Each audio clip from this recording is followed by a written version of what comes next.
Ok. Bien. Alors, revenons au sujet lui-même. En définition de l'éthique, nous avons fait nôtre celle que propose Paul Ricoeur, c'est-à-dire la recherche d'une vie bonne avec et pour autrui dans des institutions justes. Et pour réfléchir à l'association éthique et bienveillance, nous avons, au cours de notre réunion de janvier à laquelle certains d'entre vous ont participé, ou ont pu lire le compte-rendu, proposé, à partir des travaux de René Girard, une jeunesse de la violence, fille du désir mimétique. Le comportement de tout manager, de tout chef d'entreprise est scruté, à tort ou à raison. Il peut susciter d'autant plus de violence que le groupe a le sentiment de se souder aux dépens de ce responsable. Alors, quelle analyse pouvons-nous faire de ces situations? Quelle attitude pouvons-nous adopter? Hors nos besoins premiers, manger, dormir, boire, se reproduire, encore qu'ils puissent être sensiblement impactés par elles, tout vient à nous par médiation, par désir d'imiter, envie, jalousie, compétition mal comprise, etc. Il est bien évident que ces sentiments prennent naissance partout où s'exercent des activités humaines et les entreprises au sens large sont un des lieux où les personnalités s'enrichissent mutuellement, où s'affrontent, générant des sentiments positifs ou négatifs, et un climat général qui, de proche en proche, impacte les familles, les quartiers, les organisations culturelles, sportives, etc., toute la société. Dans un deuxième temps, le 6 mars, Tessa Melkonian nous a fait réfléchir sur les sentiments de justice et d'injustice des salariés et l'exemplarité des responsables. Et Thierry Nadicic nous a parlé de la psychologie positive pour s'épanouir au travail, être un manager juste et pas juste un manager. Aujourd'hui, donc, Edith Favoreux va nous faire partager ses réflexions sur les conditions au bonheur dans les organisations. Pourquoi en parler? Qu'est-ce que le bonheur? Quelles en sont les conditions systémiques? Il faut nous laisser déranger dans nos certitudes et essayer de faire un pas en avant. Alors, après une introduction aux différents concepts, nous pourrons poser quelques questions et partager nos remarques et nos questionnements, si tu veux. Bon, je te passe la parole en te remerciant encore une fois. Merci beaucoup, Anaïs, et puis bonsoir à tous et à toutes.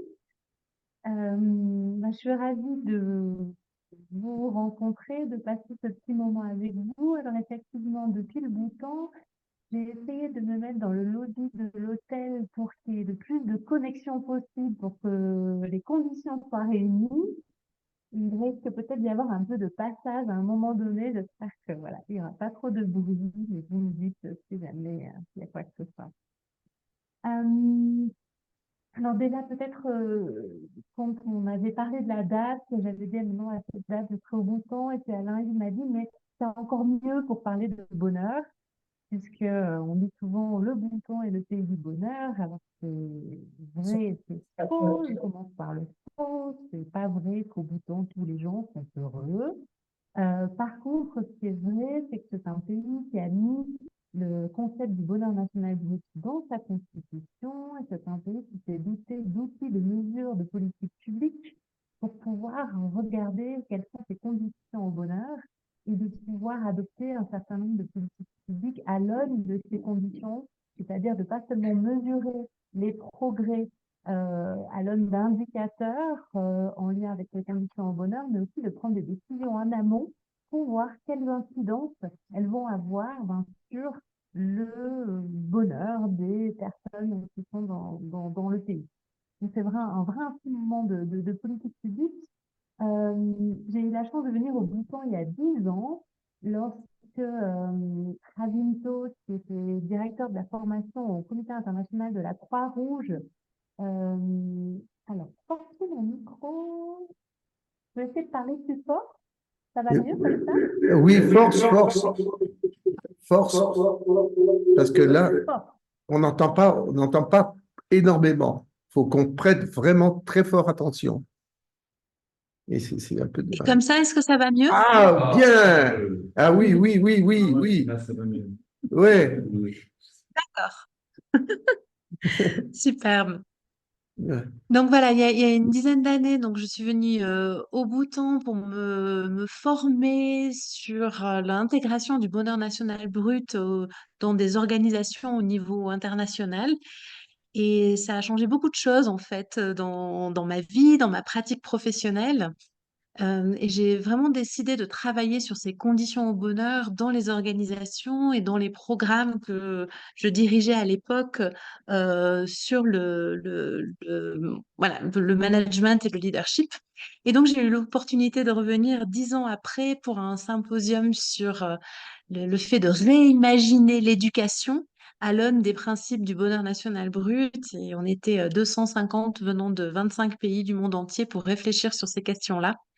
Et je reste 3 jours de plus pour réfléchir avec l'université de Paro sur voilà, la continuité de ces questions dans l'éducation. Et dans l'éducation, on a abordé la question des enfants, la question des adolescents, mais on a aussi beaucoup abordé la question des adultes puisque en fait, un peu dans tous nos systèmes, un peu partout dans le monde, on n'a pas eu souvent la chance d'avoir, dès l'enfance, un certain nombre de développements de compétences socio-émotionnelles dans les curriculums et qu'on se retrouve avec des adultes en situation de travail qui n'ont pas forcément la culture de parler de leurs émotions. On sait que les émotions ont été souvent mises finalement à la porte d'entrée du travail pendant des années.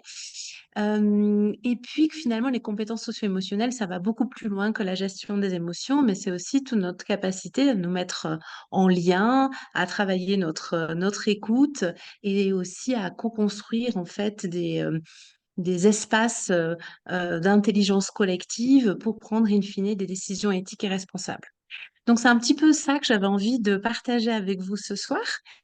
Bien sûr. De venir au Bhoutan, je ne sais pas si je referai la même ce soir, mais je propose qu'on qu'on navigue à partir de cette présentation. Alain-Yves m'avait dit que ça serait bien peut-être que je ne fasse que parler sans présenter de visuel.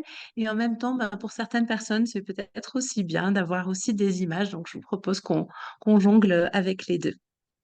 Ça vous va comme ça? Tout va bien, Oui? tout va très bien. Et on t'entend parfaitement. D'accord. Alors, le partage d'écran a été désactivé. Mais je peux faire sans partager Alors, mon écran, hein, mais juste sachez. Nathalie, C'est c'est, bon, vous pouvez partager là maintenant. ça doit pouvoir se faire. Merci. Merci beaucoup. Voilà, super. Super, merci. Euh, donc, peut-être vous dire un petit peu d'où je vous parle. Donc, à la Haute École de gestion de Genève, je co-dirige 2 programmes, un sur le bonheur dans les organisations et qui a un certificat d'études avancées, donc en formation continue pour les leaders, les managers, et un autre diplôme sur la résilience et la santé organisationnelle.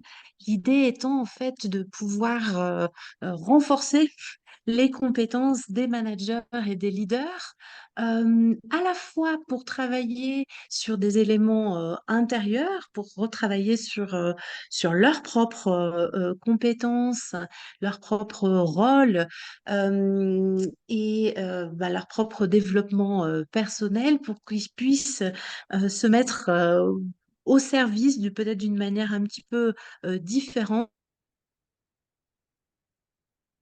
etc.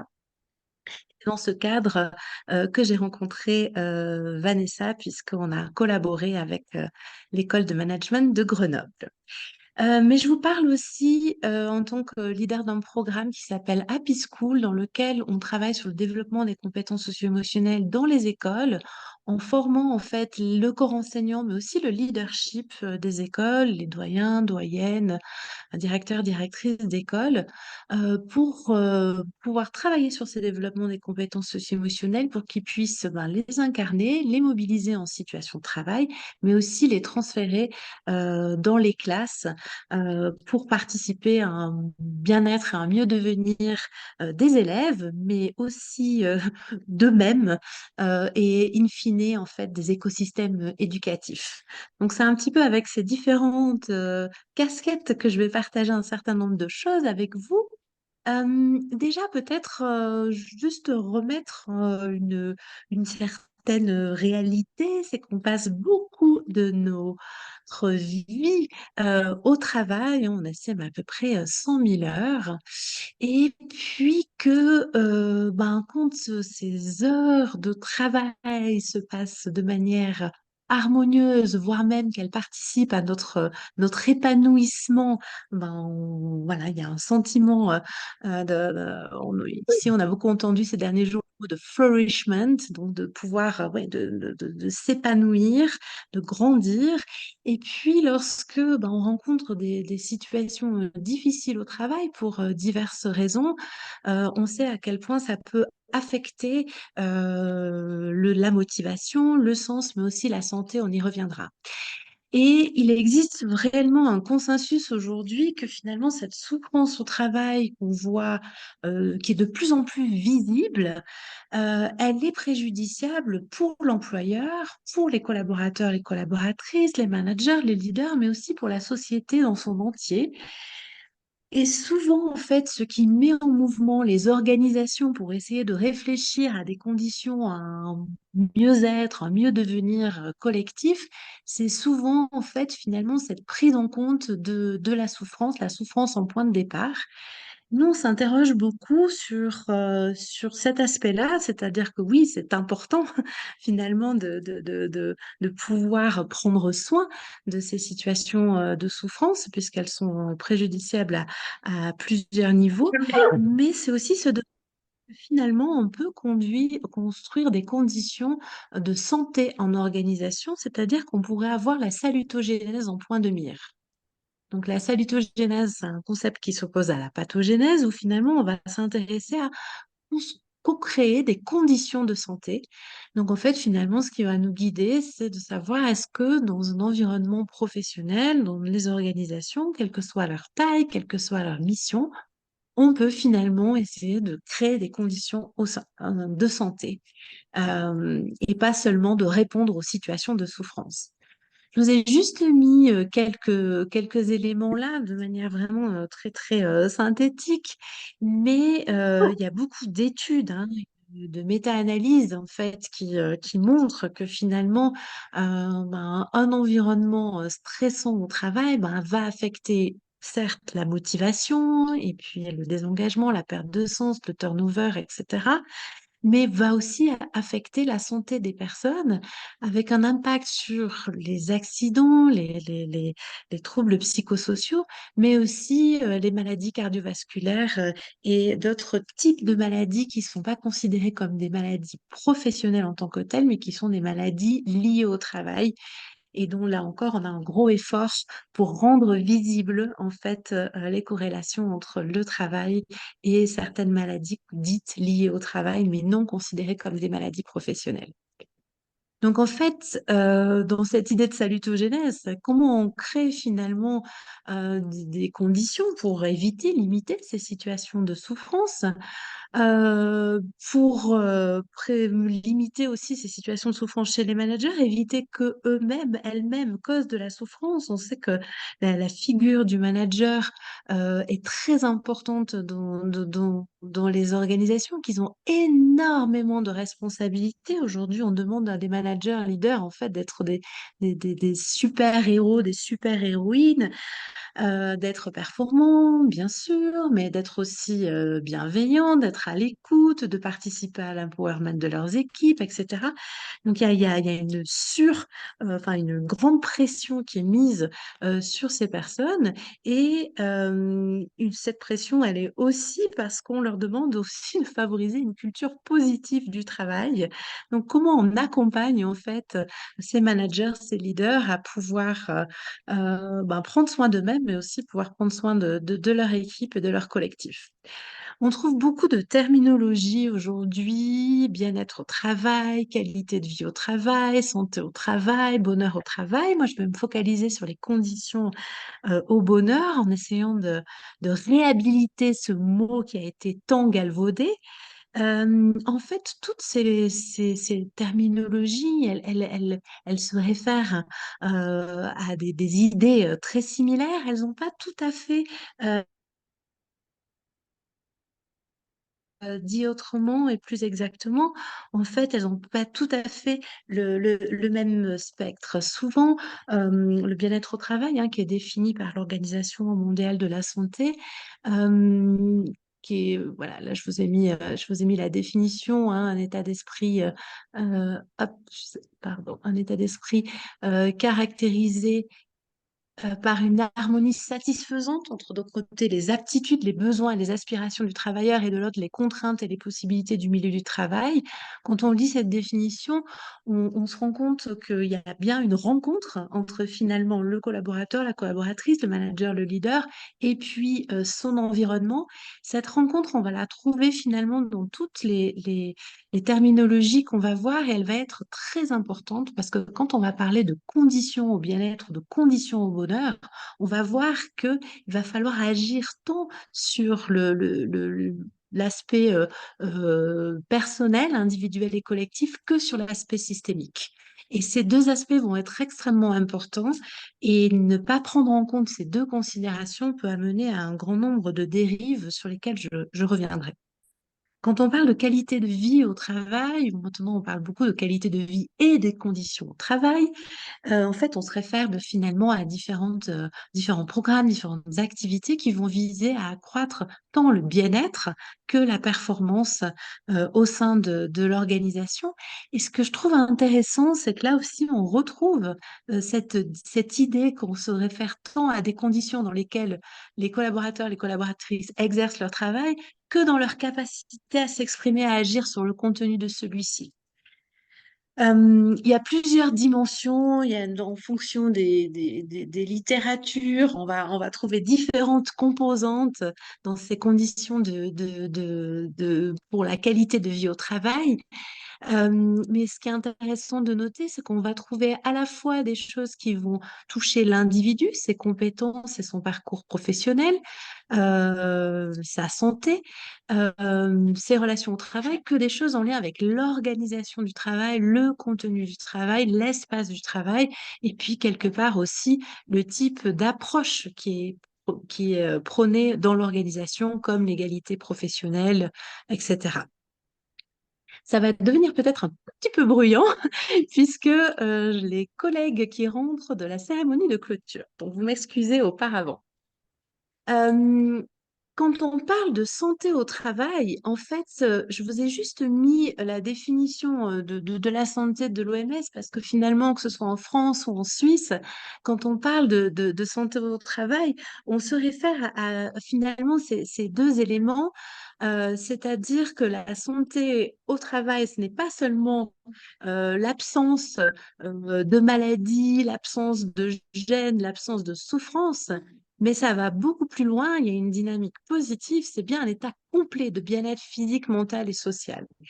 Et donc, quand on va parler de santé au travail et de créer des conditions de santé, ça va être, en plus des éléments de prévention, de pouvoir vraiment mettre des conditions pour qu'il y ait un état complet de bien-être. Donc, on va vers de plus en plus d'exigences pour les organisations, de plus en plus d'exigences pour les managers, ce qui est, enfin, moi, je trouve bien qu'on s'attache à la santé organisationnelle, mais qui va du coup engendrer aussi un certain nombre de pressions supplémentaires sur les managers leaders. Donc, on est toujours aussi dans dans cette un peu ambiguïté entre finalement ce qui est favorable dans une logique organisationnelle et en même temps le soin que ça requiert de prendre soin justement des managers et des leaders dans ce rôle de promouvoir des conditions de santé.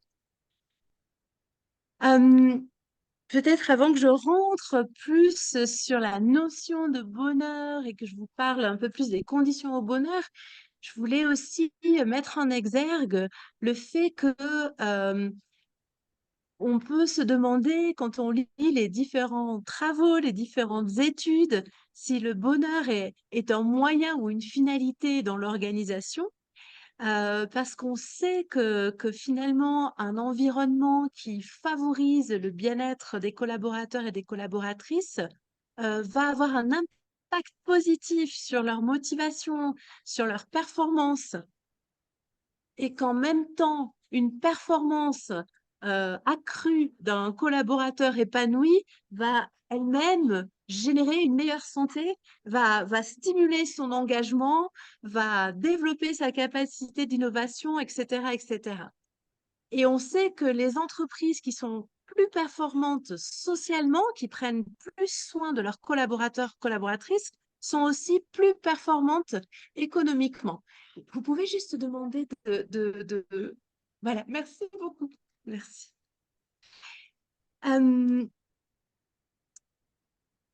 Je vous ai parlé très brièvement de bien-être. J'ai nommé la notion de qualité de vie au travail, de salutogénèse. J'aimerais parler de la notion de bonheur. Alors, la notion de bonheur, elle est extrêmement intéressante parce que aujourd'hui, on se rend compte que c'est une notion qui fait très peur. Je ne sais pas comment c'est dans la région Rhône-Alpes, mais je peux vous dire que on- dans la région genevoise, qui est pas très loin de chez vous, quand on parle de bonheur, soit ça attise la curiosité en se disant: «Mais est-ce qu'on peut vraiment parler de bonheur au travail?» Soit ça fait extrêmement peur, voire même il y a une logique de rejet. Moi, ce qui m'intéresse avec, c'est pas seulement moi, mais en tout cas là je parle en jeu, c'est de pouvoir aussi réhabiliter ce concept de bonheur dans le monde du travail et puis en se référant au concept de bonheur, c'est se référer à la philosophie grecque qui faisait déjà plusieurs siècles avant Jésus-Christ la distinction entre deux notions que je trouve particulièrement intéressantes, l'hédonisme et l'eudémonisme. Et c'est pas de deux notions qui doivent être opposées, c'est deux notions qui doivent être combinées, mais qui doivent être appréhendées de manière un petit peu distincte. L'hédonisme, ça se réfère finalement beaucoup plus à la notion de plaisir. Donc c'est quelque chose qui est assez individuel. Ce qui peut-être a fait plaisir à certains moments de sa vie à Alain Yves dans son travail est peut-être différent de ce qui moi me fait plaisir au travail ou qui fait plaisir à un autre de mes collègues actuellement. Donc c'est quelque chose, c'est une notion individuelle et puis dans cette idée de plaisir, c'est aussi quelque chose qui est limité dans le temps. C'est-à-dire que, par exemple, si je suis au travail, si je prends ça me fait très plaisir de faire des pauses avec mes collègues, je ne peux pas faire toute ma journée des pauses avec des collègues parce que du coup, ce qui est un plaisir, à un certain niveau, en fait, ne fait plus plaisir ou n'a plus la même nature de plaisir. Dans la notion d'eudémonisme, là, on va travailler sur la notion de développement de son plein potentiel, de son être véritable, daimon, hein, c'est pas le démon, hein, c'est vraiment la référence à l'être véritable. Et donc, dans cette idée d'eudémonisme et de cette réhabilitation de cette notion de bonheur en organisation, c'est comment finalement on peut créer des conditions pour un état qui soit plus profond, qui soit durable et qui favorise la réalisation de nos aspirations profondes et notre plein potentiel. Et ce que je trouve extrêmement important et qui va nous faire le lien avec le bonheur national brut, c'est qu'on va envisager ce développement de ce plein potentiel, pas seulement avec soi, dans cette harmonie avec soi, mais aussi comment on vit en harmonie avec soi, avec les autres, avec l'idée de bien commun. Donc dans une organisation, c'est aussi avec ce qui fait notre commun, hein, notre mission, notre valeur. notre culture organisationnelle et comment aussi on vit en harmonie avec le vivant. On sait aujourd'hui que c'est de plus en plus présent avec la notion de responsabilité sociale des entreprises et environnementale des entreprises. On sait que aujourd'hui le vivant n'est plus quelque chose qui est complètement déconnecté en fait des logiques organisationnelles. Donc dans cette idée de bonheur au travail, c'est vraiment de pouvoir se dire ben, quelles conditions on peut créer pour que les individus et le collectif puissent finalement développer leur plein potentiel en étant en harmonie avec soi, avec les autres, leurs équipes, d'autres équipes au sein de l'organisation, cette idée de bien commun et ce lien avec le vivant. Et peut-être une invitation pour vous ces prochains jours, de pouvoir réfléchir finalement quelles sont finalement pour moi mes sources de plaisir au travail, mais aussi comment moi je vis ma connexion à moi, aux autres, au bien commun et au vivant sur mon lieu de travail. Et est-ce que mon organisation favorise finalement ces conditions-là ou pas? Et est-ce que moi, en tant que manager, leader, vis-à-vis de mes équipes, est-ce que aussi, explicitement ou implicitement, je favorise finalement, ces différentes dimensions? Je nommais le bonheur national brut parce que finalement, cette définition du bonheur que je vous ai citée, elle est très en lien avec la définition qui avait été donnée dans le cadre du bonheur national brut, qui a beaucoup inspiré aussi la résolution des Nations Unies de 2012, une résolution des Nations Unies qui disait que finalement, la finalité du développement, c'était le bonheur. Et cette notion de bonheur national brut, elle est intéressante parce que, en fait, elle est assez ancienne. Dans les années 70, le 4e roi du Bhoutan avait à peine 17 ans quand il est invité à prendre le trône et il a eu la sagesse, un peu comme ce qu'on aimerait de chaque leader, ou en tout cas ça c'est une conviction personnelle, de dire qu'en fait il ne savait pas ce qu'il fallait faire. Et il a pris l'initiative de pouvoir parcourir son pays, à Dodane en l'occurrence, pour essayer de voir finalement, mais qu'est-ce que les gens attendent de moi? Qu'est-ce que vous attendez de moi? Il a collecté un certain nombre d'éléments et quand il est revenu, une journaliste indienne lui a dit: «Mais qu'est-ce que vous comptez faire?» avec un peu sur un ton un peu hautain, en disant: «Mais qu'est-ce que vous comptez faire? Vous avez un PIB, enfin, produit national brut, extrêmement bas». Et il a dit: «Mais finalement, moi, ce n'est pas le produit national brut qui m'intéresse, c'est le bonheur national brut». À l'époque, il n'y avait pas de modèle. Quand il a dit ça, il a mis finalement enfin, il a posé une terminologie qui a mis des années à devenir un concept et un modèle qui s'articule aujourd'hui sur 4 piliers. Euh, 4 piliers, et si, pour ceux qui sont un petit peu familiers avec le concept de développement durable, on se souviendra peut-être que quand il y a eu, à partir des années 80, enfin, à la fin des années 80, le rapport Brundtland qui a mis en place, enfin, qui a posé le concept de développement durable, il y avait aussi 4 composantes. Et qu'aujourd'hui, on a ces 3 cercles, l'économie, le social et l'environnemental, alors qu'à l'époque, il y avait aussi la dimension culturelle qui était présente. Dans le concept de bonheur national brut, on va trouver ces 4 dimensions finalement qui vont être en lien avec les connexions, les harmonies dont je parlais.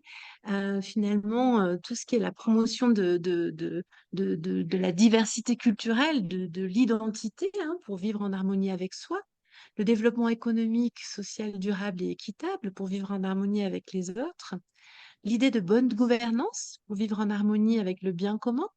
Et puis l'idée de préservation, mais qui va plus loin que la préservation, puisqu'on parle de régénération environnementale pour vivre en harmonie avec la planète.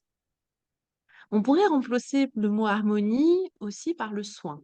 Le soin à soi, le soin aux autres, le soin du bien commun, le soin à la planète.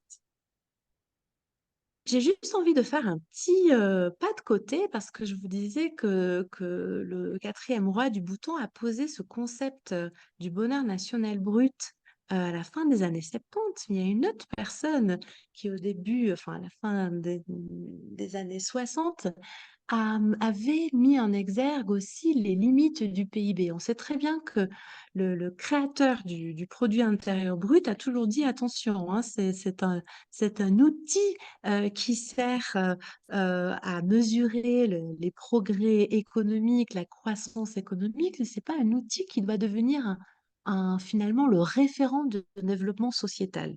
Or, on sait on est rentré ces dernières décennies dans une culture du PIB où finalement on est dans une logique un peu du toujours plus. Et j'aime bien toujours aussi dans les cours avec les managers et leaders, lire ce petit texte de Robert Kennedy qui mettait en lumière la double limite du PIB. Vous l'avez sous les yeux, mais je vous le lis. Le PIB prend en compte dans ses calculs la pollution de l'air, la publicité pour le tabac. Il intègre la destruction de nos forêts, ainsi que leur remplacement par un urbanisme tentaculaire et chaotique. Il comprend la production des armes nucléaires.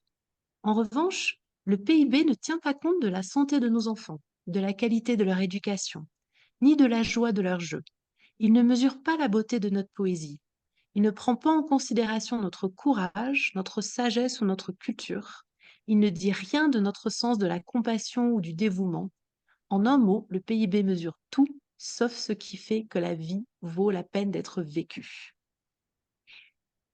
Et j'aime bien rappeler ce texte qui date un petit peu, mais qui fait que, en fait, qui nous amène aussi à nous questionner sur cette culture du PIB qui aussi influe hein, nos organisations, encore une fois, qu'elles soient publiques, privées, petites ou grandes, à but lucratif ou pas. Et finalement, ce que la notion de bonheur national brut va nous inviter à faire, c'est à réinterroger cette notion du toujours plus et va nous amener à nous demander combien est assez. Et ça va être très important dans la logique organisationnelle. Donc, dans le paradigme du bonheur national brut, finalement, l'économie est au service de la société qui est au service de la planète. Donc, on déconstruit un peu les trois cercles hein, du développement durable qui sont articulés. Et dans l'idée du bonheur national brut, est-ce qu'on travaille beaucoup avec les organisations et les entreprises qui ont envie de mettre ce paradigme au cœur, c'est de pouvoir finalement redéfinir une vision, mettre peut-être le bonheur, le bien-être, ou quels que soient finalement les mots qui sont employés, mais finalement au cœur de l'activité de l'organisation ou finalement au cœur de la mission de l'organisation. Par contre, dans la logique du bonheur national brut, on considère que cette vision qui, quelque part, cette vision, cette mission, ces valeurs, elles ne sont véritablement source de changement de paradigme que si elles sont finalement intégrées, incarnées, si on a une logique de transformation intérieure, individuelle, collective, en tout cas un changement de conscience. Tout à l'heure, Alain-Yves parlait du leadership aussi positif. Donc, comment finalement, par-delà les mots, on vit ces notions et on les met au service des équipes. Dans le concept de bonheur national brut dans les organisations, on va travailler sur une série d'indicateurs. Donc, il y a de pouvoir revisiter les KPIs à l'aune d'un certain nombre de critères que je vous présente dans 2 petites secondes, mais aussi de définir un outil de pilotage d'aide à la prise de décision en se disant, mais si on veut bâtir un système cohérent qui vise au bonheur dans les organisations, à la salutogénèse ou quel que soit le terme qu'on va employer, il faut qu'on s'assure que finalement les décisions qu'on prend, finalement, elles ont une influence positive sur les critères de bien-être que nous allons définir pour nos collaborateurs, nos collaboratrices, mais ça peut être aussi pour nos clients, nos bénéficiaires, nos élèves si nous en sommes dans un système scolaire, nos parties prenantes, nos fournisseurs, etc. Si on revient avec aussi une des casquettes de Vanessa dans la chaire de la paix économique, c'est aussi ça, comment on considère finalement les acteurs autour de l'organisation dans cette même prisme. Et dans le modèle du bonheur national brut, c'est finalement ensuite comment finalement on aligne les systèmes, c'est-à-dire comment on repense nos recrutements à l'aune de cette vision et de ces critères. Comment on repense aussi le système d'évolution de carrière au sein de l'organisation, mais aussi les différents voilà, processus et procédures qui peuvent être dans une organisation. Donc, je vous présente rapidement les 9 domaines et je vous propose quelques conditions en fait qui ressortent tant de plusieurs recherches que aussi des processus de co-construction qu'on a fait dans différentes organisations, notamment des entreprises publiques dans le canton de Genève. Donc, dans le cadre du bonheur national brut, on va considérer 9 domaines. Un domaine qui est le bien-être psychologique, un autre qui est la santé, un autre qui est l'utilisation du temps, qui est quelque chose d'extrêmement sensible dans les organisations. Un autre qui est en lien avec l'éducation, l'apprentissage, les possibilités de développer ses compétences. Un autre domaine qui est en lien avec la vitalité de la communauté, donc qui va s'attacher à tout l'aspect relationnel. Note qui est en lien avec la culture, mais la culture vraiment entendue dans le sens de l'UNESCO, c'est-à-dire avec tout ce qui fait le socle de valeurs, d'identité d'un collectif et qui va se retrouver tant dans des dynamiques artistiques qu'aussi dans un certain nombre d'éléments de savoir, etc. Un autre domaine est en lien avec la résilience environnementale et écologique. Le 8e domaine est en lien avec la gouvernance, la bonne gouvernance, et le 9e domaine en lien avec les conditions matérielles. Et quand on dit conditions matérielles, ça va être en lien avec toutes les dynamiques, voilà, toutes les conditions matérielles et financières qui vont être propices pour le bien-être des collaborateurs et collaboratrices. Mais si on fait cet exercice de l'organisation vis-à-vis de sa mission sociétale, ça va être aussi peut-être toute sa politique tarifaire, mais également ses revenus, etc. Sachez que au Bhoutan, quand le concept de bonheur national brut a été posé, c'était sur la base de ces 9 domaines, que dans ces 9 domaines, ils ont défini un certain nombre d'indicateurs, en l'occurrence 33, que le PIB fait partie d'un de ces indicateurs. Il se retrouve dans la bulle des conditions matérielles. Et c'est ça que je trouve intéressant, enfin, une des 2 choses que je trouve particulièrement intéressantes avec ce modèle du bonheur national brut, c'est que c'est un modèle qui intègre. Et c'est ça qui plaît beaucoup aux organisations, c'est que finalement, elles peuvent, à l'aune de ces domaines, regarder qu'est-ce qui, déjà dans nos KPIs ou dans nos critères RSE, etc., qu'est-ce que nous avons déjà dans ces différents domaines, et puis quels sont les domaines où finalement on a très peu de choses qu'on regarde, qui nous intéressent, et finalement, on sait que ce sur quoi on porte notre attention compte, ce qu'on compte compte. Donc finalement, ce qui va être valorisé dans une organisation, c'est ce sur quoi ensuite on va se focaliser en termes de décision et d'action. Donc ce modèle-là va nous permettre de regarder les choses de manière un petit peu plus holistique. Et je vous ai mis quelques éléments, mais qui sont les éléments, d'une part, qu'on retrouve le plus dans la recherche, dans les conditions au bien-être et au bonheur, mais aussi qu'on retrouve beaucoup dans les organisations avec lesquelles on travaille. Parce que quand on travaille dans une organisation avec ce modèle-là, ce qui nous intéresse, c'est de voir qu'est-ce qui est important pour vous dans chacun des domaines. À savoir une bonne décision. Récemment, on a travaillé avec la Direction générale des services industriels de Genève, donc qui est la plus grande entreprise publique de Genève, et on s'est posé la question de finalement, mais quels sont les critères d'une bonne décision de la Direction générale à SIG vis-à-vis de ses collaborateurs et de ses collaboratrices, mais aussi vis-à-vis finalement de la population genevoise et des propriétaires que sont l'État de Genève et les communes genevoises. Euh, donc on part sur des processus de co-création pour voir finalement qu'est-ce qui importe. De la même manière, quand on travaille avec une équipe, on va se demander qu'est-ce qui est important dans notre équipe à l'aune de ces 9 domaines. Il faut imaginer ces 9 domaines comme finalement 9 éclairages d'une situation pour se dire qu'est-ce qui est important pour nous.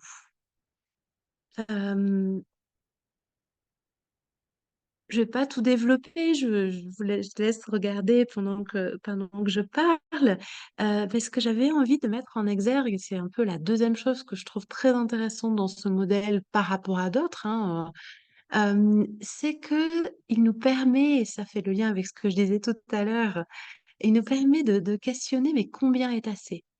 Parce que dans cette idée de créer les conditions au bonheur, imaginez finalement que mes bulles de couleurs, hein, qui sont pas très jolies, à chaque fois je me dis que je vais les faire encore plus jolies, mais je suis pas très geek.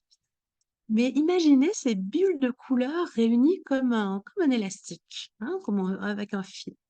Si on veut, dans une organisation, toujours plus de conditions matérielles, mais toujours plus aussi de, de, de satisfaction dans l'utilisation du temps, et en même temps qu'on veut beaucoup de participation, beaucoup d'activités qui mettent les gens ensemble, etc. Et puis de pouvoir avoir accès à être en formation, développer énormément ses compétences, etc. Finalement, c'est comme un élastique, ça claque.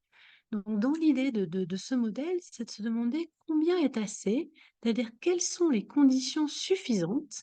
Et là, on rejoint la théorie du donut, hein, la donut économie de Kate Westros, qui disait finalement, il y a un seuil plancher et un seuil plafond. Et avec le bonheur national brut, c'est la même idée. Quel est le seuil plancher, c'est-à-dire en deçà de ça, on ne garantit pas les conditions minimales pour l'équipe, l'organisation de fonctionner durablement, mais quel est le seuil plafond, c'est-à-dire qu'à un moment donné, si on va par-delà en fait cet élément-là, on va prétériter d'autres choses. Hein? Donc, si à un moment donné, on prend toujours l'exemple d'organisations qui veulent favoriser le plus de temps partiel possible et puis qui en même temps passent sur une gouvernance partagée et donc veulent favoriser le plus de dynamique, de co-construction, etc. Et puis en travaillant beaucoup sur les espaces de rencontre des gens, etc., on risque de mettre en tension un certain nombre de choses et au final de prétériter peut-être des éléments de santé et d'accentuer le stress.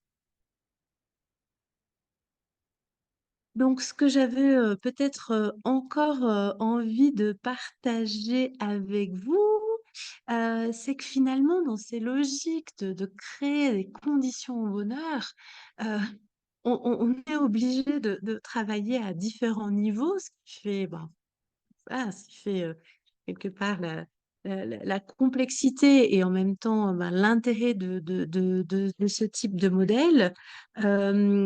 Et ce que je disais tout à l'heure aussi, c'est qu'on se rend compte que si on veut travailler par exemple sur des éléments de souffrance au travail, on ne peut pas travailler que sur des dynamiques d'individus parce que on passe à côté des dimensions systémiques qui sont souvent des causes de souffrance et qu'en même temps, en travaillant que sur des éléments d'organisation de travail, etc., et n'accompagnant pas les individus dans leur dimension personnelle, on risque aussi de passer à côté de choses. Donc, c'est bien des dynamiques intégrées qui vont être très importantes.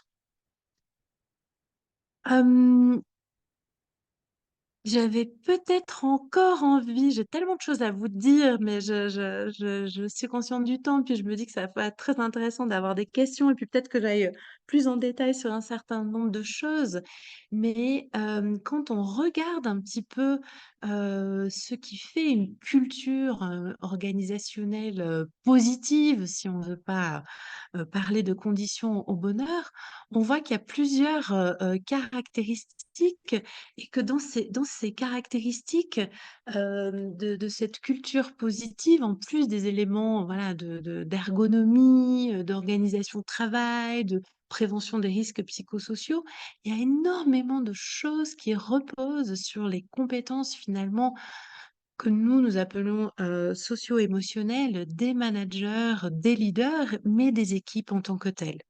Et ça, je trouve que c'est un élément extrêmement important. Dans ce symposium dans lequel je suis, il y a le directeur de l'éducation de l'OCDE qui est présent, qui aussi dirige le programme PISA, hein, ce programme qui fait ce ranking, chaque année, des performances en mathématiques et autres matières dans les pays et qui fait couler beaucoup d'encre au mois de décembre, tous les 3 4 ans. Il disait finalement, les soft skills d'hier sont les hard skills de demain. Donc tout ce qu'on a considéré comme ces compétences, de savoir-être qu'on a parfois minimisées, à l'heure de l'IA, à l'heure d'un certain nombre de mutations, en fait, deviennent finalement les hard skills. Et donc comment, en fait, on s'assure que peut-être déjà dès, l'école, on travaille ces compétences socio-émotionnelles mais comment aujourd'hui, avec les personnes qui sont dans les organisations, on accompagne le développement de ces compétences socio-émotionnelles, cette conscience de soi, cette gestion de ses émotions, mais aussi cette conscience des autres, le développement de relations harmonieuses et avec toutes les dynamiques aussi d'intelligence collective et cette prise de décision, éthique et responsable. Alors je vais peut-être finir par ça et revivre avec ma frustration de pas pouvoir développer plus, mais vivre avec la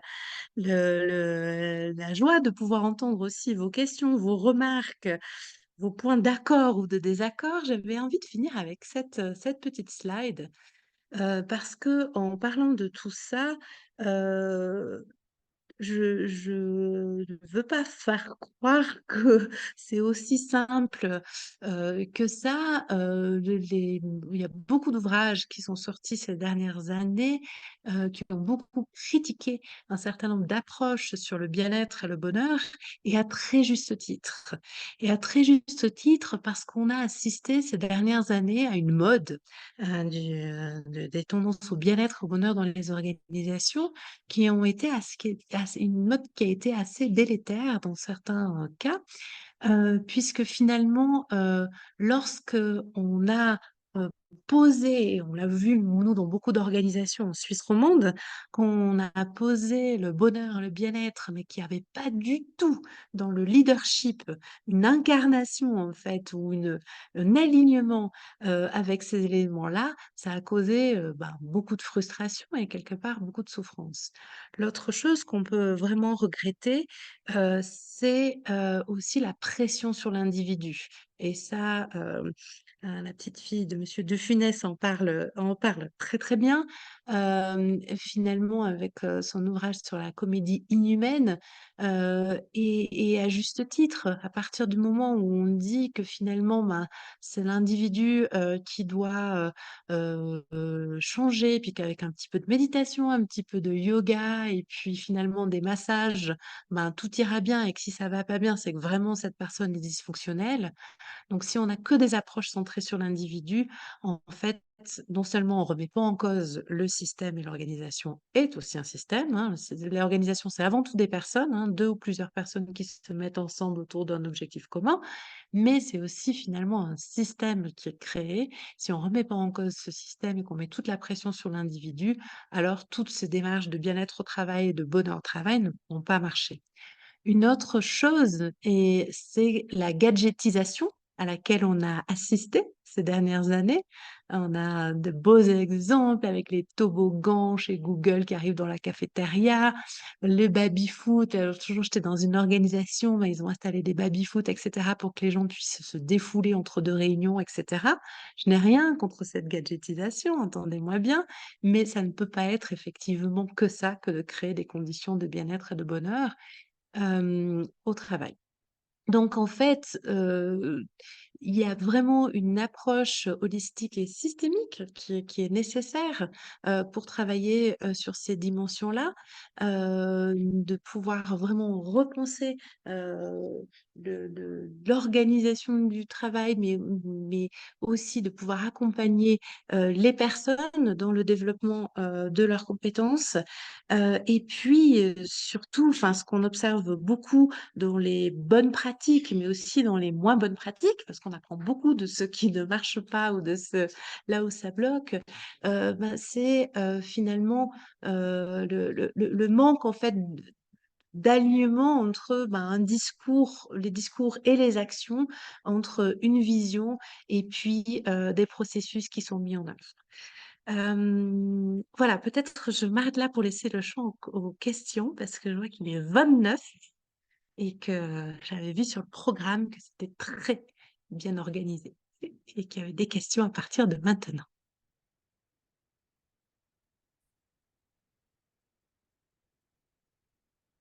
Alain-Yves, on vous entend pas, votre micro est coupé.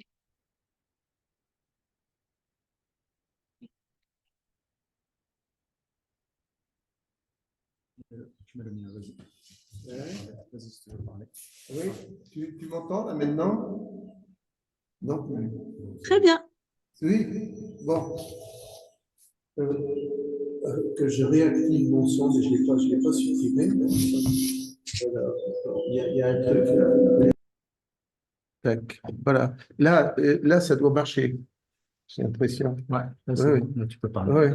Oui, donc je reviens. Il est clair que tu nous as donné des repères, une vision complètement nouvelle, une réorganisation de tous les concepts que nous avions pu mettre en œuvre, réfléchir au cours de nos vies professionnelles. Enfin, je parle pour moi parce que puis les gens de ma génération, puisque nous sommes plus maintenant en responsabilité directe de grandes équipes, mais participant à des organisations, le Rotary en est une, dans lesquelles les conditions au bonheur peuvent être interrogées, je pense, de façon tout à fait pertinente.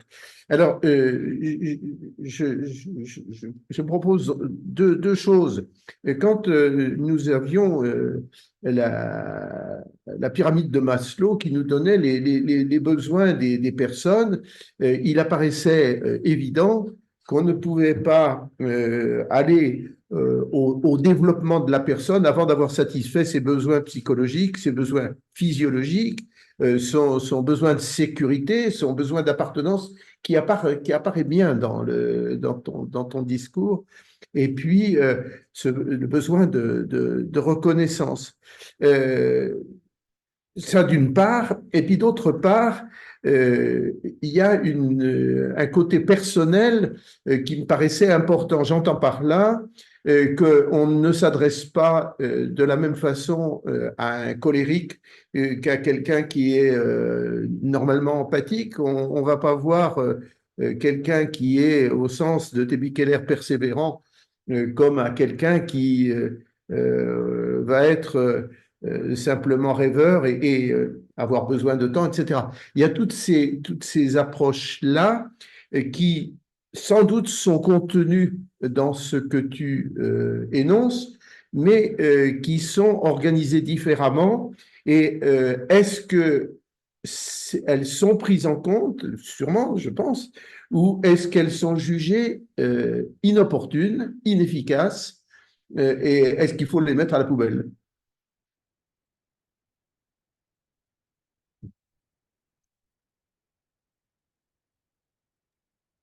Euh, Juste pour être sûr d'avoir bien compris, quand Alain-Yves, tu parles de est-ce qu'il faut mettre à la poubelle ces approches, donc celles qui s'attachent à accompagner l'individu? Celles qui d'abord se disent, bien, je ne peux pas avoir contact avec quelqu'un s'il n'a pas un espace de sécurité, s'il n'a pas un minimum économique, une maman qui ne peut pas nourrir ses enfants, tu peux toujours essayer de lui dire quelque chose. Elle a besoin de nourrir ses enfants. Et puis un papa pareil, hein. Je ne fais pas de différence. J'observe dans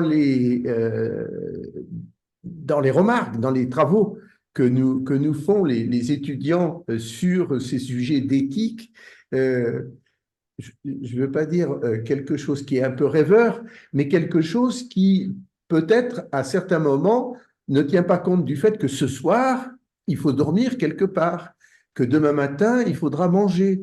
C'est sans doute bien d'avoir des béquilles, des parents, tu vois, mais la responsabilité immédiate, voilà. Est-ce que finalement, toute cette réflexion sur le bonheur national brut ne peut pas se faire que dans un pays à une économie, j'allais dire, en dehors du monde des affaires, presque? Est-ce que je dis une ânerie? Il faut me le dire, mais euh, c'est clair qu'on n'est pas dans les grands courants de marchandises, on n'est pas, tu vois, c'est ça. Est-ce, donc, est-ce que c'est, j'allais dire, une réflexion qui a un caractère philosophique marqué et combien sympathique, par opposition à une économie, enfin, une réflexion responsable de gens qui disent, bon, il faut que ça tourne et que si je veux faire attention à la planète, ben, il faut que j'apprenne à utiliser autrement l'énergie, par exemple. Tu vois. What do you think about?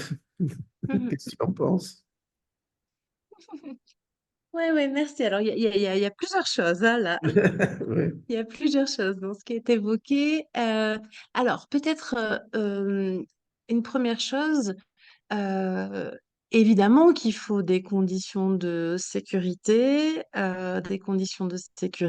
matérielle, des conditions de sécurité émotionnelle, dans tout collectif, hein, qu'on parle de n'importe quel type d'organisation, etc. Et elles sont présentes dans le modèle, en fait, hein, et elles sont extrêmement importantes, mais elles ne sont pas suffisantes. Je ne sais pas quels sont vos contextes J'ai entendu. organisationnels, mais pour travailler dans plusieurs organisations de Suisse romande, moi je ne travaille pas au Bhoutan. Il se trouve que là, je suis au Bhoutan aujourd'hui, mais je travaille en Suisse romande avec beaucoup de différentes organisations. Et on a des organisations où il y a des bonnes conditions matérielles, il y a une sécurité de l'emploi. On travaille aussi beaucoup avec l'administration publique. Et ces conditions matérielles ne sont pas suffisantes. Donc, elles sont importantes. Hein, donc, elles ne sont pas du tout rejetées du modèle. Hein. C'est pour ça que je tenais aussi à dire que le PIB n'est pas En du dehors, tout oui. à opposer au bonheur national brut. Hein, Oui, c'est pour ça que je m'insurge. Enfin, je je- me permets d'écrire des articles quand je vois on propose le BNB comme modèle alternatif au PIB. À mon avis, c'est pas une bonne question. ouais. Euh, L'autre chose que j'avais envie de dire en lien avec ce que tu relevais, euh, et ça, c'est très marquant. Euh, dans l'idée du modèle national brut, enfin, ce modèle des 9 domaines, c'est vraiment de dire qu'en fait, ces conditions, elles sont équivalentes. Et de pouvoir par contre se poser la question des seuils de suffisance. Donc, c'est-à-dire ces 9 domaines Oui, sont oui, oui, d'égale j'entends. importance. Et finalement, ça se rappelle plus, ça se rapproche plutôt des travaux de l'économiste chilien Max Sniff que de la pyramide de Maslow, qui mettait déjà dans sa roue des besoins fondamentaux finalement cette égalité quelque part des besoins. Et on le voit avec les jeunes, on le voit beaucoup avec les jeunes adolescents. On est quand même dans des pays où il y a des taux de suicide très importants. Si je me réfère juste à la Suisse romande, on est dans un pays où il y a des conditions matérielles, il y a voilà, un système éducatif public, on peut en penser ce qu'on veut, etc. Mais il y a un taux de suicide qui est extrêmement important parce que justement, il y a tout un tas d'autres conditions qui ne sont pas remplies. Donc, c'est vraiment de pouvoir percevoir les choses de manière holistique et puis voilà, d'accorder de l'importance à cet ensemble et pas seulement à, à ce à quoi on accordait de l'importance avant. Oui, absolument. Il y a des questions. Oui, Alors, il y a attendez. une première question. Moi, je pose des questions, vas-y, Stéphane. Il y a une première question posée par Eric Chassagnol. C'est bonjour et merci. Quelles sont les formations qui permettent de mieux approfondir ces notions pour les transmettre en entreprise? Alors, il y a une réponse, c'est la Oui. de travail, Alors, entre autres, mais après, je te laisse répondre à la question s'il y a. mhm. Alors, il y a de plus en plus de formations qui tentent de pouvoir, qui approfondissent ces notions, mais qui tentent de pouvoir les amener dans l'entreprise en intégrant finalement ben, tous les enjeux aujourd'hui qu'on connaît. Ben, nous, à la Haute École de Gestion, justement, on en a développé ben, il y a plus de 7 ans. Et voilà, on a été assez pionniers. Ben, peut-être qu'avec l'École de Management de Grenoble, la chaire économique, on en développera aussi d'autres parce qu'il y a beaucoup de corrélations avec l'idée aussi de paix économique, etc. Donc, il y a plusieurs formations qui travaillent là-dessus. Euh, alors, peut-être juste deux choses. Moi, je suis très précautionneuse pour travailler dans le monde de la formation depuis plus de 20 ans et en accompagnant des managers et leaders. J'ai toujours très peur des formations courtes d'une semaine qui prétendent qu'après une semaine, alors non seulement la personne aura renforcé son leadership, mais aussi les conditions de, de, de, de bien-être dans son organisation et puis mis en place des mécanismes et des processus qui font que finalement, ben, ça va aller très très bien. Pourquoi? Parce que déjà, déjà pour travailler sur ses propres compétences en tant que leader manager, quand on amène du changement, c'est quand même bien de travailler aussi sur soi, parce qu'on sait que la conduite du changement, c'est quelque chose de compliqué, de complexe, et notamment en plus quand on parle de notions oui, qui peuvent aussi relever de la sphère de l'intime, ou en tout cas qui peuvent amener aussi beaucoup de résistance. Donc, je suis très précautionneuse sur les formations courtes. Je préconiserais plutôt des formations plus longues qui permettent une vraie itération entre son contexte et le cadre de la formation. Ouais. Oui. Ouais. J'ai une question qui ne figure pas dans le chat, c'est comment évaluer l'état initial de l'organisation en matière de BNB, Bonheur National Brut? Ah, un état des lieux. Ouais, ouais, J'allais ouais, poser la ouais. même question, mais C'est en intéressant. France. Oui. La deuxième question, comment accéder aux 33 indicateurs? Ouais. Et comment accéder Ouais. aux 33 Ok. indicateurs d'évaluation aussi? Oui, d'accord. Alors, quand je vous parlais des 33, donc c'est dans le cadre des politiques publiques du bonheur national brut, hein, au Bhoutan. Quand on travaille en organisation, en Suisse, mais aussi en Allemagne ou autre, en fait, on utilise le modèle, on utilise les 9 domaines, mais ce qu'on fait, c'est qu'on travaille avec les organisations pour voir, mais finalement, vous, qu'est-ce que vous valorisez, qu'est-ce qui vous importe dans ces 9 domaines, et on co-construit les critères. Alors, on retrouve hein, dans l'éco-construction de plusieurs organisations, on retombe sur les mêmes choses, hein, mais c'est très intéressant de voir finalement sur quoi vous portez votre attention. Qu'est-ce qui vous importe dans ces différents domaines? Et puis, donc, on n'est pas toujours sur 33 critères. Là, on a travaillé avec une direction de transition énergétique, et ils ont mis en lumière 27 critères pour pouvoir prendre leurs décisions euh, ouais, prochainement. Euh, donc ce qu'on fait en général en termes de méthodologie, mais d'autres organisations voilà, font différemment. Mais ce qu'on fait en général, on fait ressortir finalement les critères pour ensuite poser les indicateurs. Et puis, les organisations font souvent une enquête pour voir justement à l'aune de ces critères-là, de ces indicateurs-là, où on en est et pour avoir un point de situation. J'ai quand même envie de mettre en exergue deux éléments. Le premier, c'est que c'est très intéressant quand on travaille avec une équipe de managériale enfin, peu importe à quel niveau de l'organisation, de se dire une fois qu'on a identifié, mais qu'est-ce qui est vraiment important pour nous? Quelles sont les conditions de bien-être dans notre collectif et ou vis-à-vis de nos partenaires, bénéficiaires, clients, etc. C'est très intéressant de se demander, mais qu'est-ce qui existe déjà ou qu'est-ce qu'on peut déjà valoriser? Et cette étape de appreciative inquiry, de valorisation de l'existant, elle va être très importante pour au moins deux raisons. La première, c'est que parce que quand on regarde ce qui va pas, l'être humain est aussi très formaté comme ça, on va mettre après toute notre énergie pour essayer de peut-être de pallier à ce problème-là, et en oubliant trop souvent de prendre soin de ce qui va bien et de continuer à nourrir ce qui va bien. Et on le voit dans des crises organisationnelles, les organisations qui ont de résilience résistent mieux quand il y a une crise. Donc ça, c'est la première chose. Et la deuxième chose, parce que de faire cet exercice en équipe va permettre aussi de se dire, mais en fait, oui, il y a une énergie positive en fait qui se dégage. Et puis, oui, voilà, j'ai oublié la deuxième chose que je voulais dire, mais c'est pas grave.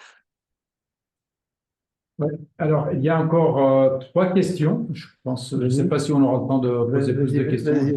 Alors, une question qui est l'éthique, qui est le sujet du webinaire, est présente en filigrane dans l'ensemble de votre discours. En termes d'éthique principiste, quels sont les principes essentiels à développer que vous retenez dans votre méthode? Question d'Alain Franco. Est-ce que la question était claire? Il est dans le chat. La question. C'est, Oui, j'ai pris la parole, je ne sais pas si j'ai le droit. Si, vas-y, vas-y. vas-y. Oui, je trouve que c'était très intéressant. Je suis venu parce qu'on parlait d'éthique et que j'enseigne l'éthique à l'université Inter-Âge Louis Dauphiné, après avoir fait une carrière de prof de médecine. Donc l'éthique m'a toujours intéressé, mais dans mon métier de médecin, j'ai appris et j'ai enseigné l'éthique interpersonnelle, l'éthique entre deux personnes. Et en devenant gériatre et gérontologue, et étant par ailleurs diplômé de Sciences Po, j'ai vu que l'éthique moderne ne pouvait pas se contenter de reposer sur deux personnes, mais qu'il fallait qu'elle soit collective. Donc j'enseigne cette question de l'éthique collective qui a tout transformé, avec des gens comme Hans Weber qui disent que non, l'éthique, ça doit aller jusqu'aux confins de la planète. Donc je suis complètement en phase avec ce que vous avez dit. La seule chose qui me tracasse, c'est techniquement, si je veux enseigner ce que vous dites aujourd'hui, j'ai besoin d'avoir les outils. Et les outils, ce sont les principes. Alors, il y a un collègue ici présent qui s'appelle Éric Chassagnol qui m'a répondu en parallèle quand vous étiez en train de parler. C'est la bienveillance. OK, la bienveillance, c'est le principe de base. Mais est-ce qu'il y a d'autres principes qui sont porteurs dans votre approche qui fait passer de l'individu au collectif? Oui. Déjà, merci. Euh, alors, si je regarde au niveau du référentiel de compétences sur les compétences socio-émotionnelles, qu'on travaille beaucoup avec les managers et les leaders, la cinquième dimension des compétences socio-émotionnelles, c'est justement la prise de décision éthique et responsable. Et quelque part, c'est vraiment l'idée dans ce modèle de pouvoir avoir une éthique de l'action. Et donc, c'est pour ça que je parlais d'alignement entre finalement cette vision ces valeurs et les comportements, qu'ils soient individuels, interpersonnels, mais aussi qui se reflètent dans les processus, les procédures, hein. Encore une fois, les systèmes ne sont pas hors sol, ils sont le reflet à un moment donné de choix, de prismes, etc. En Et jargon éthique, dans les principes, alors, en jargon éthique, vous parlez de l'éthique de responsabilité, je suis d'accord. mhm. Et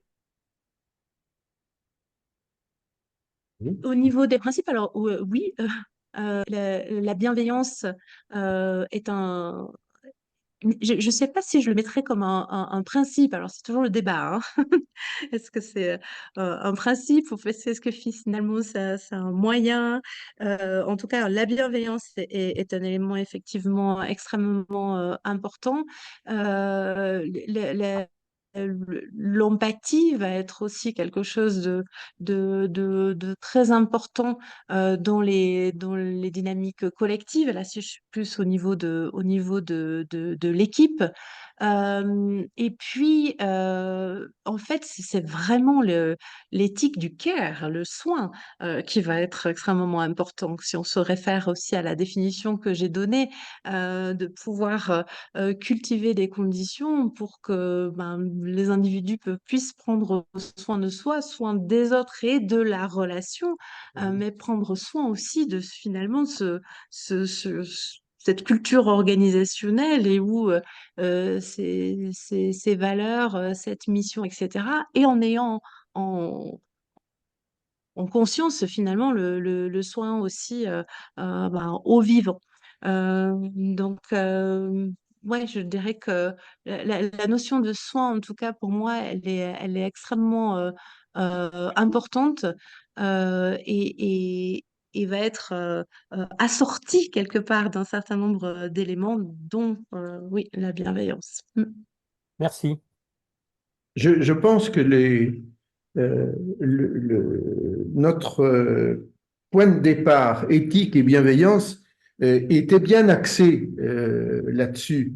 C'est-à-dire que, moi, j'ai écouté avec grand plaisir ce que tu disais sur la façon d'accompagner ceux qui étaient a priori performants, etc., bien dans leur peau, etc., mais aussi ceux qui apparemment ne réussissaient pas en évitant absolument les critiques qui tuent. Et je reste persuadé, mais enfin ça c'est ma formation de base, que la parole, c'est le point de départ, c'est la source. En arché, en logos. Voilà. Donc, je pense que nous avons dans dans la possibilité de parler à nos contemporains, j'allais dire, un soin possible, mais en même temps une arme terrible, parce qu'on peut démonter quelqu'un en quelques mots et puis, au contraire, le soigner aussi, surtout si on est dans une position dominante. Mais quand on dit conditions bonheur dans les organisations, on n'est pas simplement dans l'industrie, le commerce, etc. On est dans nos organisations comme le Rotary, comme toutes celles qui ont pour objet d'aider, etc. Et où malheureusement des insatisfactions accumulées au cours de l'existence font que les comportements sont quelquefois pas tout à fait ceux qu'on souhaiterait qu'ils soient. Et moi, je prends beaucoup de plaisir à écouter ce que tu dis et ces neuf possibilités, tous ces critères, etc. C'est merveilleux, quoi. Il faudrait que nous passions quelques, non pas une semaine, c'est pas suffisant, comme tu disais, mais créer un programme pour que ceux qui en ont envie développent leur capacité empathique. Est-ce qu'il y a d'autres questions? Mm. Il y a une dernière question de la part de Véronique. Alors, merci Edith pour ta présentation et pour tout ce que tu apportes. Le concept du bonheur est pour chacun et chaque entreprise à entreprendre individuellement et d'une façon collective organisationnelle. Merci de soulever aussi le point du care. Care, c'est en anglais, c'est care, c'est C-A-R-E, le soin. Mhm. Et si je peux me permettre, merci Véronique, si je peux me permettre, je trouve que c'est important de soulever que c'est l'idée de créer ou co-créer des conditions au bonheur. C'est pas le bonheur dans les organes. J'ai vu dans le titre du Monde économique, il y avait marqué non,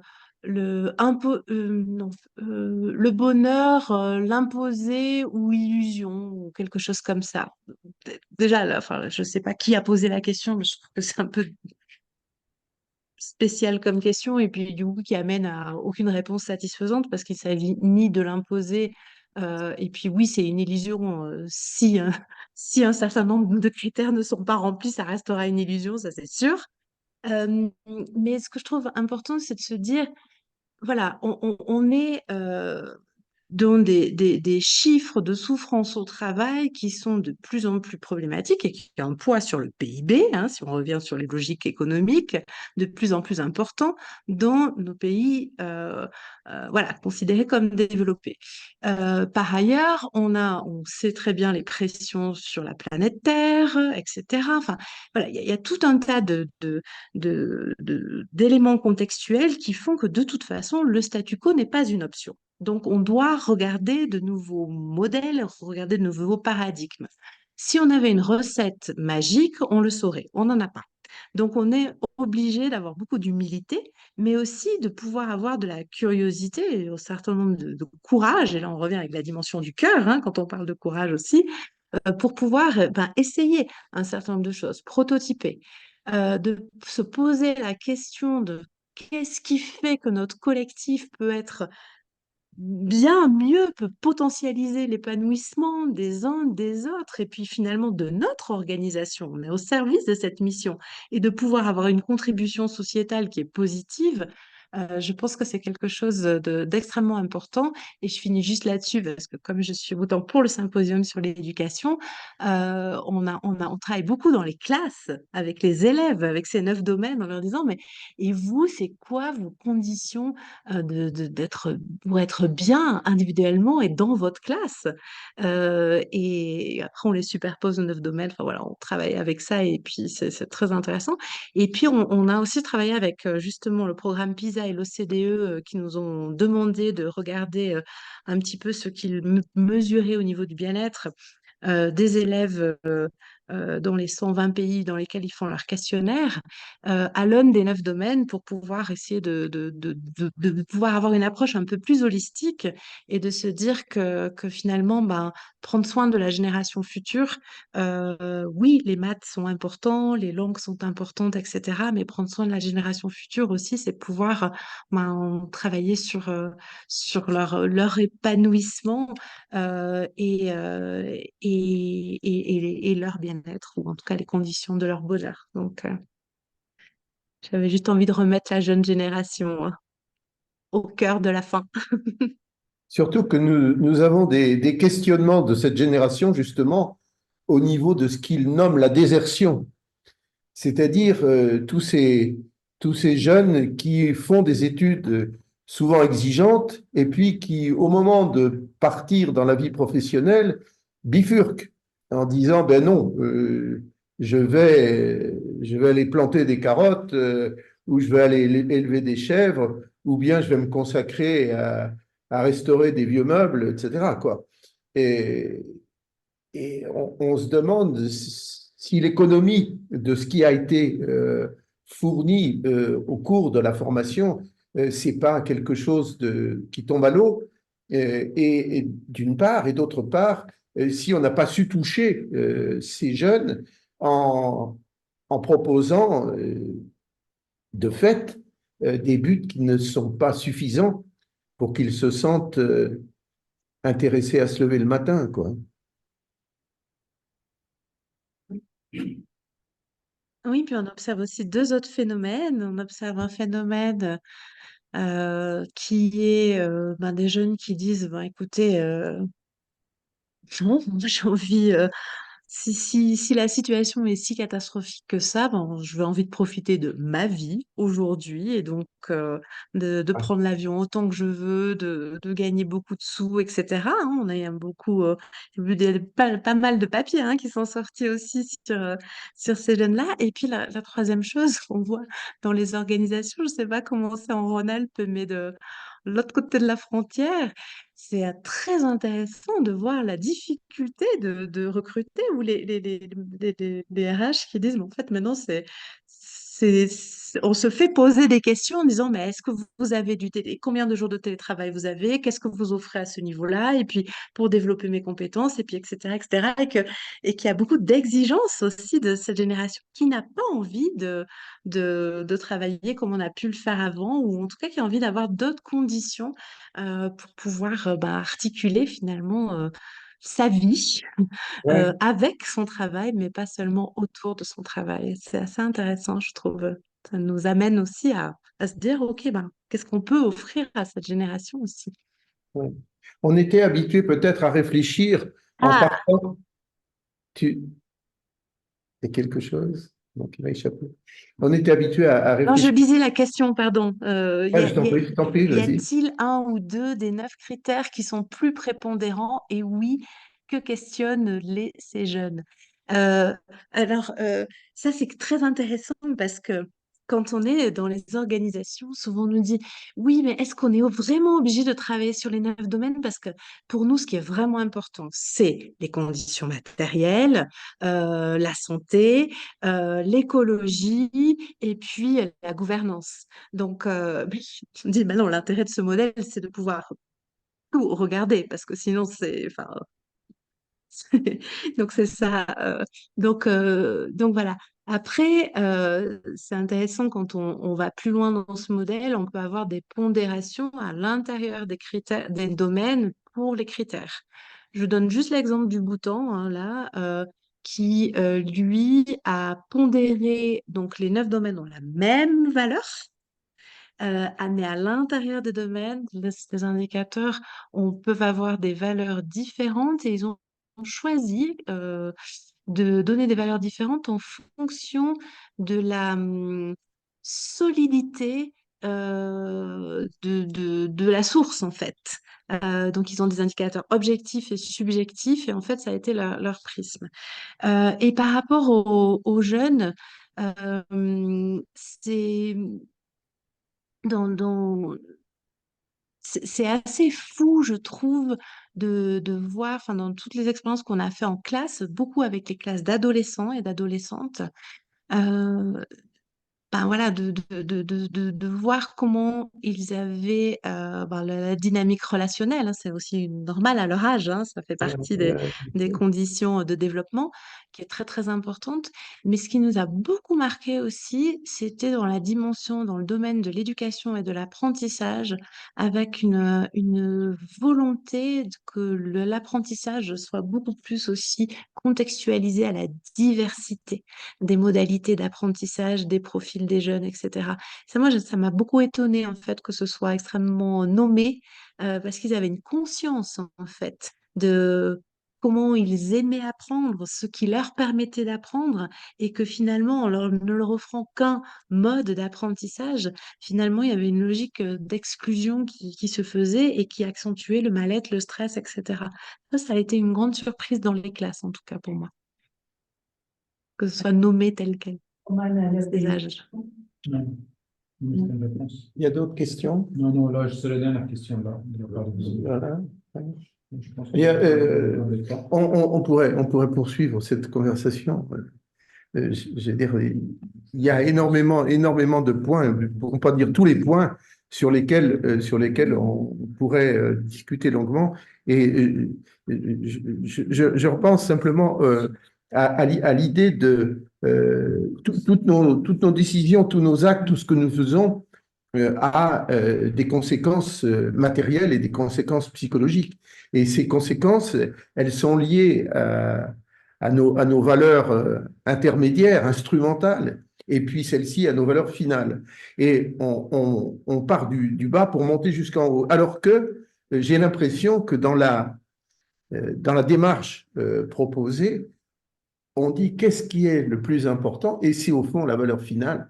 Et c'est en fonction de cette valeur finale qu'on va descendre progressivement jusqu'aux attributs des décisions, des objets, des choses qui vont faire notre quotidien.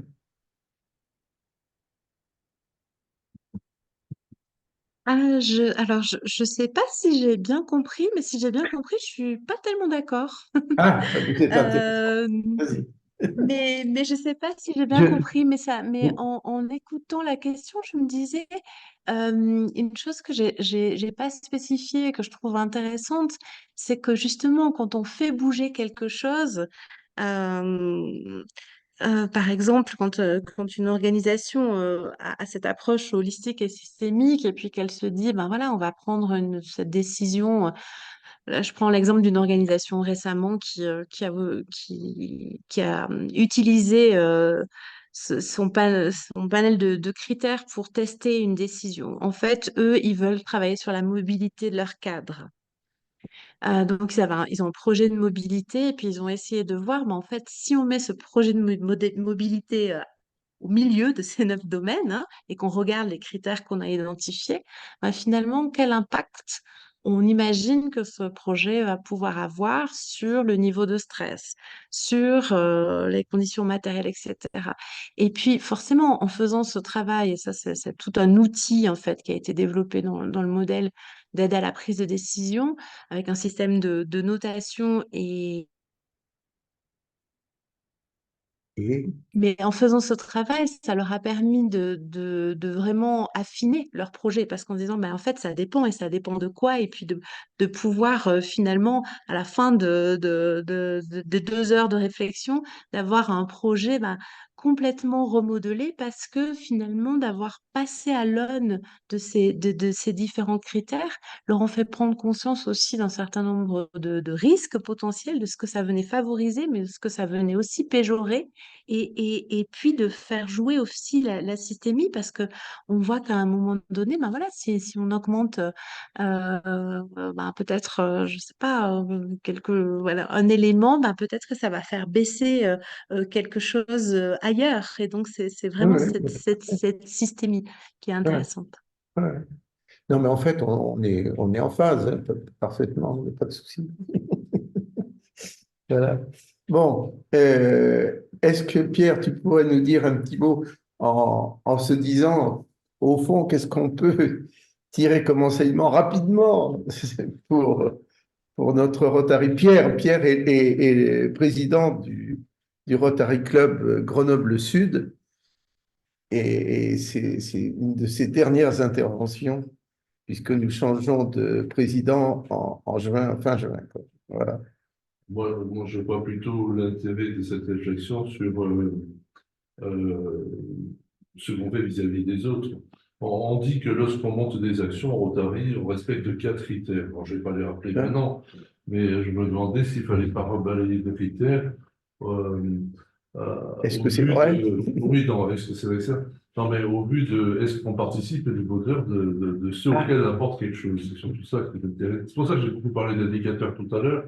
Et si j'ai bien compris, les 33 indicateurs étaient propres à la politique du Bhoutan. Et c'est, en fait, il n'y a pas de, c'est pas encore standardisé. Il y a pas une référence des bons indicateurs. Parce qu'on aurait pu réfléchir à ces indicateurs et se dire, quand on conduit une action, quand on donne une aide à un lycée professionnel, comme on l'a fait hier, est-ce que réellement on apporte aussi du bonheur aux jeunes que nous avons eu? Ouais, mais Enfin, ouais, c'est comme ça que je voyais le prolongement ouais, de la réflexion. ouais. Mais moi qui ai travaillé dans ma carrière dans l'environnement, puis le développement durable, puis le RSE, et là j'ai pris ma retraite, je trouve que ce que vous avez présenté ce soir, moi ça m'a passionné, c'est le parfait prolongement. Ouais. Ce BNB m'intéresse beaucoup.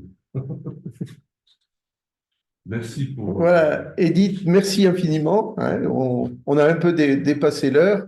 Merci à tous ceux qui sont intervenus. Et puis, euh, j'espère qu'on aura l'occasion d'échanger Encore une question, à Roman. nouveau. Il y a encore une C'est en fait question. une question, mais le problème, c'est qu'il y a tellement de questions qu'on n'a pas pu tout Ah. poser. Mais c'était quels sont pour vous les services en entreprise qui doivent porter cette démarche? Ah, ça. Voilà, RH uniquement ou à de la sécurité, au HSE, à la RSE? La question, vous la voyez toute la dans le chat. Ouais, oui, et merci beaucoup pour cette question. Effectivement, alors euh, d'expérience, on a vu que quand c'était porté par le leadership, bah, évidemment, ça a beaucoup plus de chances d'avoir une portée justement qui soit au niveau de toute l'organisation, qui soit réellement systémique. Et quand en plus on a un leadership qui a envie de travailler aussi avec les équipes pour les co-constructions des critères et ou les réflexions sur les seuils de suffisance, etc., ça a beaucoup plus de succès, de poids. Et si ensuite c'est suivi aussi d'action, ce que je vous montrais avec la maison BNB, avec l'alignement des systèmes, c'est aussi ça. Donc voilà, quand c'est porté par les RH et que c'est diffusé, on va dire, sans trop de heurts dans l'organisation, c'est une porte d'entrée comme une autre. Mais on sait souvent que c'est pas si simple que ça. Qu'on met beaucoup de responsabilités sur les RH, mais qu'on met aussi peut-être peu on met beaucoup de responsabilités sur la conduite du changement souvent et sur le changement culturel, mais sauf qu'un changement culturel qui est porté que par un seul département envers et contre tous, ça ne va pas fonctionner. Donc ça va dépendre aussi de voilà, la position des RH dans l'organisation et quelque part cette culture-là. Et puis, le lien avec les démarches de RSE, de sécurité au travail, etc.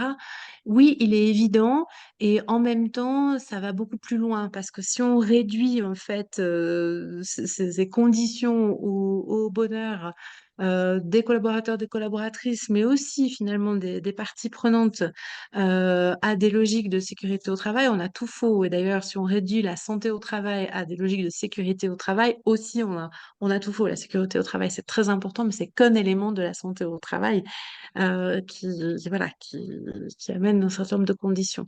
Moi, ce qui me fait parfois un petit peu peur, j'avoue, c'est dans plusieurs organisations où j'ai vu des postes de Chief Happiness Officer, parce que ça quand même, on en voit de plus en plus, où ça prend différents noms. Et encore une fois, j'ai rien du tout contre ces profils-là. Et voilà. Et puis, il y a plusieurs personnes qui font notre diplôme parce qu'ils ont envie aussi d'avoir ce type de poste. Donc, mais néanmoins, on l'a vu il y a 30 ans quand on avait Monsieur et Madame Diversité et que c'était une personne qui était censée mener mainstream et qui n'avait pas du tout d'ouverture de la part du leadership et des autres services. Et c'est un petit peu pareil. Et j'ai vu dans plusieurs organisations, il y avait pas une réelle volonté du leadership de pouvoir travailler sur ces questions-là. Et puis les personnes, finalement, elles étaient extrêmement isolées. Donc voilà, comment mettre ça dans ces dynamiques-là, en fait, entre les mains des personnes qui ont la capacité d'influencer. Donc pour moi, c'est le leadership, d'influencer eux-mêmes, d'influencer les autres, et puis de pouvoir être suivi en tenant compte du rythme des uns et des autres, parce que je pense que c'est une grande capacité du leadership de pouvoir adapter un bon rythme. Mais oui, de fait, il faut que l'ensemble de l'équipe de direction soit un peu convaincu et que le patron insuffle. Après, voilà. Bien. Merci, merci, merci. Et puis, bonne continuation au Bhoutan. Tu reviens dans 2 ou 3 jours, alors. J'ai là une retraite avec l'université et je reviens à Genève jeudi matin. D'accord, d'accord.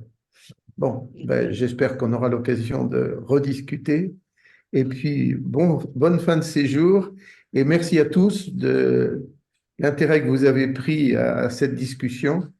On aura, si vous le souhaitez, l'intégralité de cette réunion enregistrée et on vous en donnera le contenu. Merci et bonne soirée à tous. Bonne soirée. Merci beaucoup. Merci.